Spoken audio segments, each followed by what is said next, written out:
तर चांगला आहे। बरं अखिलजी, मगाशी जो आता अजितजींनी देखील प्रश्न उपस्थित केला आणि तुमच्या सल्ल्याची आवश्यकता नसल्याचं म्हटलंय, अखिलजी संजय राऊतांचा सत्ताधारी मित्रपक्षांना नेमका काय सल्ला द्यायचा आहे म्हणजे त्यांना? कारण आज स्वाभिमानाचा मुद्दा काढला, कुणी गहाण ठेवलाय मग हा स्वाभिमान असं म्हणायचं आपल्याला?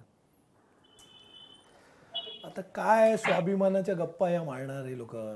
आता फडणवीस साहेब ह्यांचे नेते, आता हे बोलले ना माझे नेते फडणवीस साहेब, तर यांचे नेते फडणवीस साहेब हे काय म्हणाले होते ऑन रेकॉर्ड, ते जरा व्हिडिओ असेल तर चालवा, नाही तर महाराष्ट्राला ते माहिती आहे, संपूर्ण महाराष्ट्राला माहिती आहे की काय अजित पवारांबद्दल कोणत्याही प्रकारे जाणार नाही, शाश्वत धर्म जाणार नाही, अमकं धर्म जाणार नाही, तमकं धर्म जाणार नाही, काय काय काय काय काय काय काय बोलले, कुठच्याही परिस्थितीत जाणार नाही, नाही नाही नाही 100 वेळा नाही बोलले।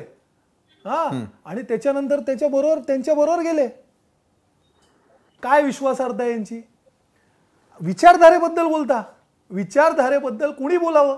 देशाचे पंतप्रधान आदरणीय मोदीजी काय म्हणाले होते ते मध्य प्रदेशला सभेत, मध्य प्रदेशला काय म्हणाले होते? 70 करोडची चोरी करणारे पवार, असंच म्हणाले होते ना? चुकतोय का मी? आणि त्याच्या 48 तासात तुम्ही त्यांना स्वतःकडे घेता? काय तुमची विश्वासार्हता? कशाबद्दल तुम्ही बोलता? कसली तुमची विचारधारा? विचारधारा काय नाही तुमची। आणि तुम्ही काय म्हणता शिवसेनेने विचार सोडले, शिवसेनेने विचार सोडले। अहो, आणि काँग्रेस बरोबर आम्ही युती केली तर तुम्हाला इतका आघाडी केली, सत्ता स्थापन केली तर इतका त्रास झाला। अहो, भारतीय जनता पार्टी ते ना सध्या बघा तुमच्या पहिल्या रांगेत बसलेले किंवा कॅबिनेट मंत्री म्हणून असलेले हे कोणत्या पक्षातले आहेत? अर्धी काँग्रेस तुम्ही खाली गेली हो, सगळे काँग्रेस तुमच्या बरोबर आहे भारतीय जनता पार्टी बरोबर। भारतीय जनता पार्टीचे लोक आहेत कुठे? भारतीय जनता पार्टीचे माधव भंडारी आहेत कुठे? आज तुम्ही बसला होता अजित चव्हाण, ते कुठे आहेत? माधव भंडारी कुठे आहेत? केशव उपाध्याय MLC ची फक्त लिस्ट मध्ये नाव दिसतं, कधी नाव जाहीर होणार? फक्त जे बाहेरून आलेत ना काँग्रेसमधनं, राष्ट्रवादीमधनं, वॉशिंग मशीन हेलिकॉप्टर पुरवणाऱ्या उद्योगपतींना राज्यसभा देणाऱ्यांनी आम्हाला हे सांगू नये। दुसऱ्या पक्षांबद्दल टाटा जनसंघाचे पहिले अध्यक्ष होते, भारतीय जनता पार्टीचे पहिले अध्यक्ष होते, मी इथंच आहे, माधव भंडारी आमचे प्रदेशाचे उपाध्यक्ष आहेत, ते इथंच आहेत, केशव उपाध्याय घरं फोडली, तुम्ही घरं फोडलीत, इतक्या थर्ड ग्रेड लेवलला तुम्ही राजकारण केलं ना, तुम्हाला तर काय अधिकारच नाही काय बोलायचं।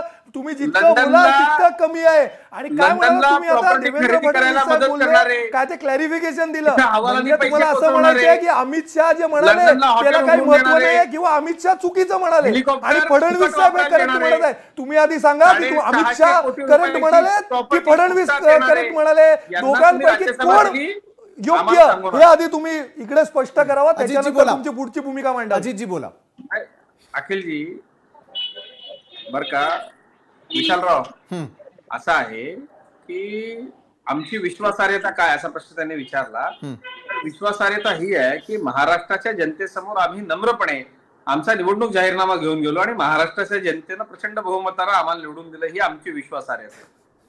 लंडनला आपल्या आकांना हॉटेल खरेदी करून देण्यामध्ये मदत करणारे, आपल्या आकांना फुकट हेलिकॉप्टर पुरवणारे, या लोकांना राज्यसभा देणारे आपण, त्यामुळं आम्ही कोणाला काय केलं हे विचारू नका। माझे काका जनसंघाचे पहिले प्रदेशाध्यक्ष होते, भारतीय जनता पार्टीचे पहिले प्रदेशाध्यक्ष होते। ही भारतीय जनता पार्टी आहे, 4थ्या पिढीची, 3ऱ्या पिढीची। आणि आमचे सगळे नेते, आपण उल्लेख केला, माधवराव भंडारी आमचे प्रदेशाचे उपाध्यक्ष आहेत, केशवराव आमचे नेते आहेत, सगळे आमच्याकडेच आहेत। त्यांना मान सन्मान देणं ही जबाबदारी आमची आणि ती देतोय। जबाबदारी पार पाडा। नाही पाडतो, तुमचा प्रश्न आहे, पाडा नका पाडू।